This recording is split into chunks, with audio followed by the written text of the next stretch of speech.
ठोकरे खाकर भी ना संभले, ठोकरे खाकर भी ना संभले तो मुसाफिर का नसीब, वरना पत्थरों ने तो अपना कार्य कर ही लिया था।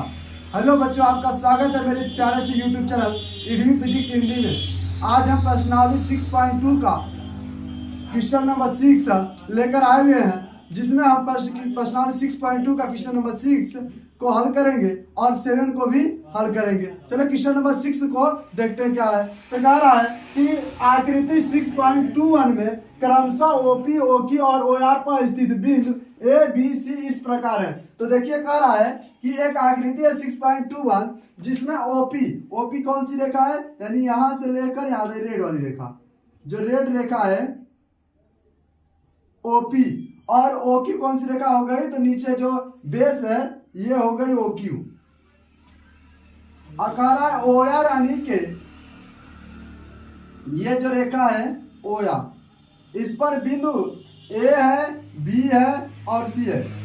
इस प्रकार स्थित है कि ए बी सी इस प्रकार स्थित है कि ए बी जो है, ए बी रेखा जो है ए बी, ये जो रेखा है ए बी ये पी क्यू के समांतर है, बी सी जो है क्यू आर के समांतर है और ए सी जो है पी आर के समांतर है, दे दिया।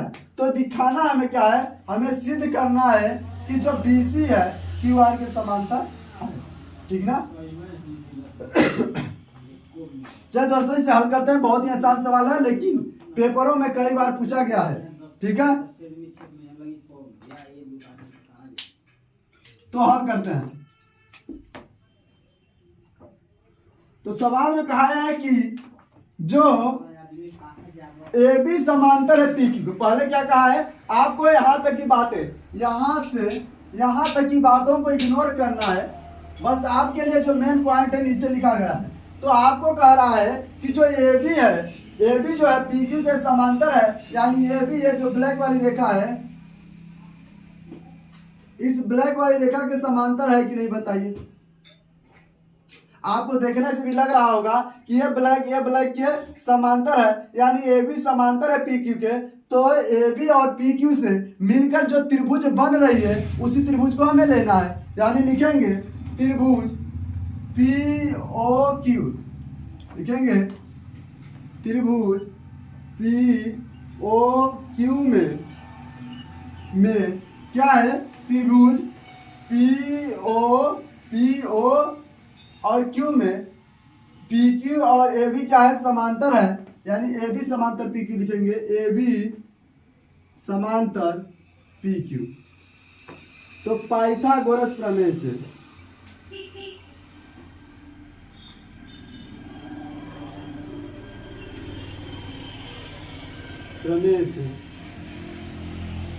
पाइथागोरस प्रमेय नहीं लगाएंगे यहाँ पर आधारभूत समानुपाती प्रमेय लगाते हैं। I am sorry,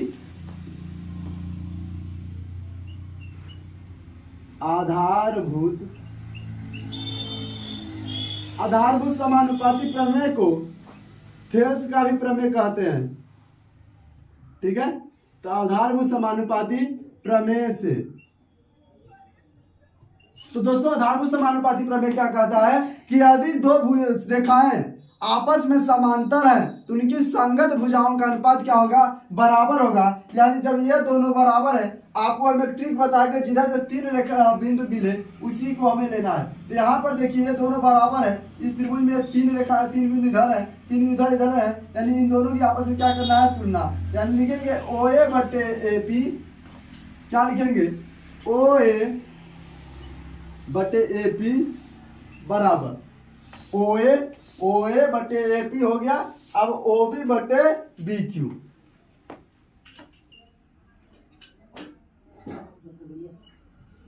O B बटे बी क्यू, इसे समीकरण नंबर 1 बना लेते हैं, ठीक है। अब चलते हैं अगले त्रिभुज की बात करेंगे। इसमें दिया है एसी समांतर है पी आर। तो हम देखेंगे एसी कहां पर है। तो यहां पर देखिए जो रेड कलर से है ये एसी है और ये पी आर है। एसी और पी आर देखिए क्या समांतर दिख रही है, एसी और पी आर समांतर दिख रही है ना, यानी एसी और पी आर से जो मिलकर त्रिभुज बन रहा है, त्रिभुज पी ओ आर में क्या लिखेंगे, त्रिभुज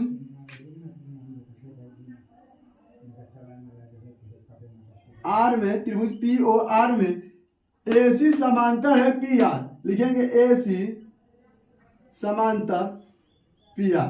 तो आधारभूत समानुपाती प्रमेय से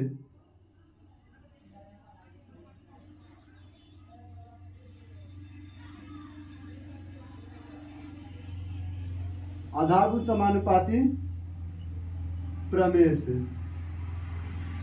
तो दोस्तों आधारभूत समानुपाती प्रमेय क्या होता है, कहता है कि संगत भुजाओं का अनुपात बराबर होना चाहिए। यानी इसके लिए क्या हो जाएगा, ओ ए बट्टे ए पी, यानी ये रेखा है ये रेखा है, तो पहले ऊपर लेते हैं ओ ए बट्टे ए पी, क्या लिखेंगे ओ ए बट्टा ए पी बराबर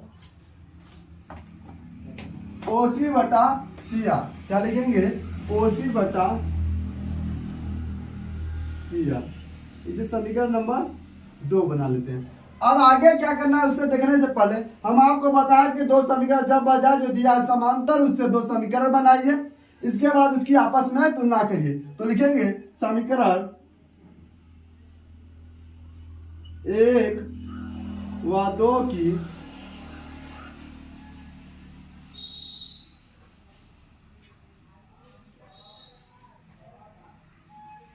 तुलना करने पर, समीकरण 1 व 2 की तुलना करने पर दोनों में देखिए जो लेफ्ट है लेफ्ट के बराबर है तो राइट राइट के बराबर हो जाएगा।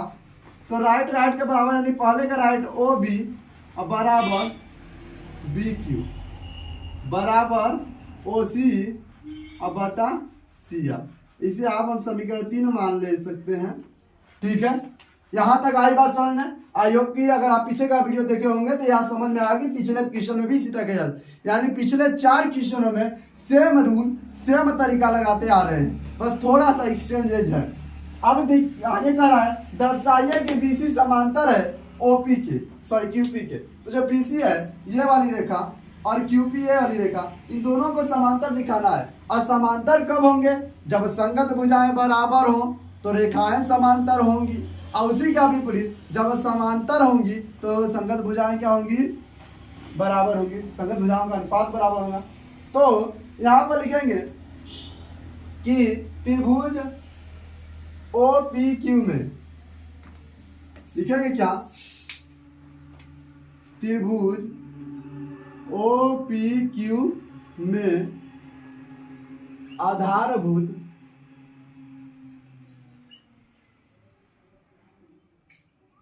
समानुपाती प्रमेय से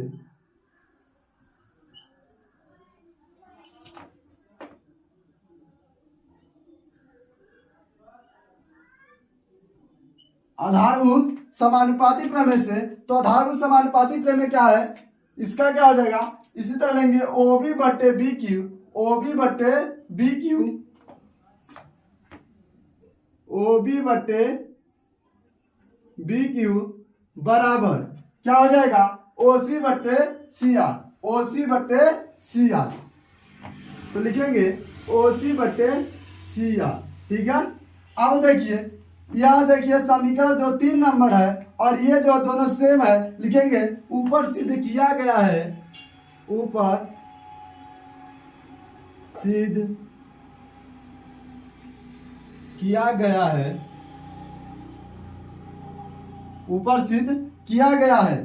ठीक है, इसके बाद लिखेंगे क्या, लिखेंगे इसलिए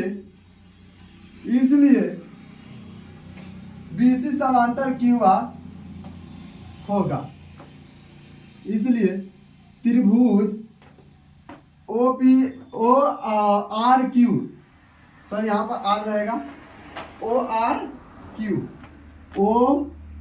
क्यू में क्या है, बीसी समांतर क्यू आर है, बीसी समांतर क्यू आर है। यहाँ पर इसलिए लिख लीजिएगा बल्कि, ठीक है, ये आपका आंसर हो गया।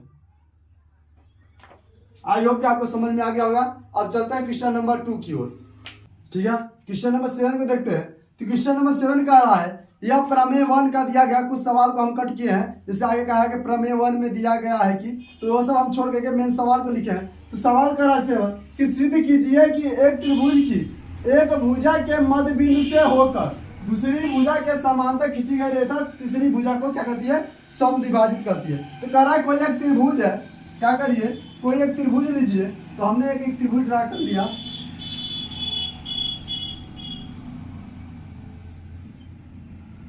कोई एक त्रिभुज लिया, तो हमने एक त्रिभुज ड्रा कर लिया।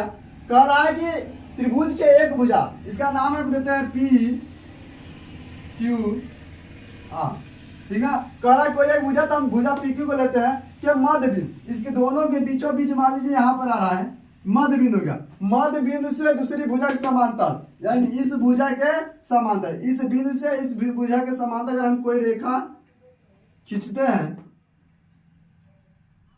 ठीक है, ये रेखा खींच दिए, ये दोनों समांतर में है, इस बिंदु से इस दोनों, ये दोनों भुजाएं तो बराबर हो गई, यानी इस भुजा के बीचों बीच आधा आधा दो भाग में बांट देंगे तो बीचों बीच खींची जाने वाली इस भुजा के समांतर जो रेखा है, इस भुजा को समद्विभाजित करती है, यानी दो भागों में बांटती है, यानी इक्वल इक्वल में बांटती है। ये हमें सिद्ध करना। तो इसका नाम रख देते हैं हम ए और इसका नाम रख देते हैं बी, ठीक है। आई बात समझ में। तो जो चित्र बना इसको लिख लेते हैं पहले, तो हल करेंगे।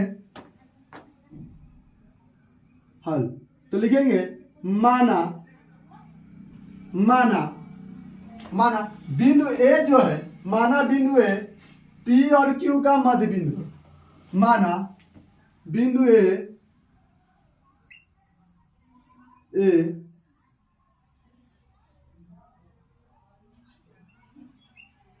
भुजा पी क्यू, भुजा पी क्यू का मध्य बिंदु है।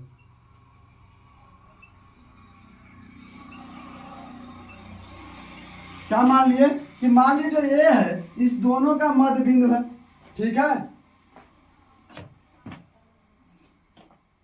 और क्या करते हैं तथा रेखा ए बी समांतर पी क्यू खींचते हैं।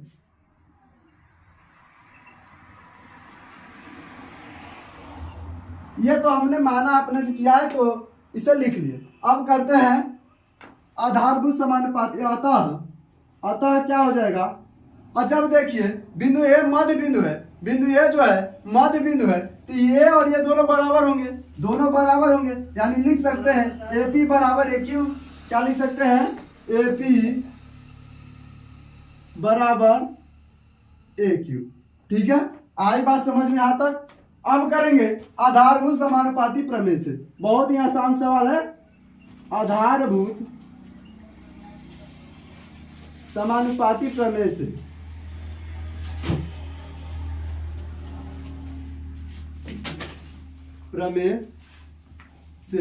तो आधारभूत समानुपाती प्रमेय क्या कहेगा, कहेगा कि पी ए बट्टे ए क्यू, पी ए बट्टे ए क्यू बराबर पी बी बट्टे बी आर। क्या लिखेंगे, पी बी बट्टे बी आर, ठीक है। यहां पर समीकरण एक लिख लेते हैं, ठीक है। तो आप देखिए लिखेंगे समीकरण एक से, समीकरण एक से क्या आ जाएगा, देखिए एपी और ए क्यू बराबर है, तो एपी को लिखे या पी ए लिखे, बात एक ही है। तो यानी एपी के जगह पर ए क्यू लिख सकते हैं, यानी ए क्यू बट्टे ए क्यू बराबर पी बी बट्टे बी आर। अब ए क्यू से ए क्यू कट जाएगा, एक बराबर पी बी बट्टे बी आर। अब इसका क्रॉस मल्टीप्लाई कराएंगे तो क्या आएगा, बी आर बराबर पी बी, यानी कि बी आर पी बी जो है बी आर के बराबर है, ये सिद्ध कर लिए। और जब बराबर है यानी ये दो हिस्से में बांट रहा है, समद्विभाजक कर विभाजित कर रहा है, लिखेंगे अतः यह सिद्ध होता है कि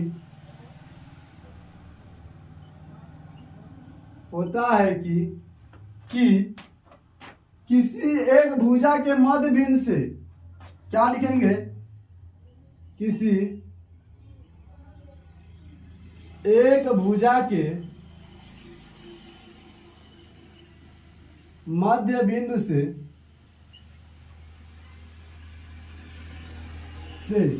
और दूसरी भुजा के समांतर, दूसरी भुजा के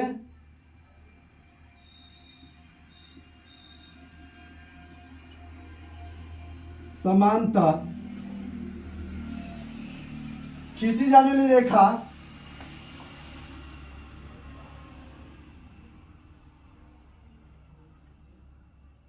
खींची जाने वाली रेखा तीसरी भुजा को क्या करती है? समद्विभाजित करती है।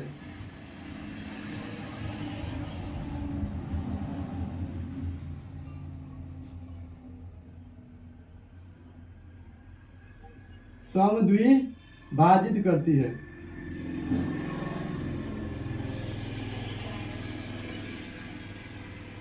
ठीक है।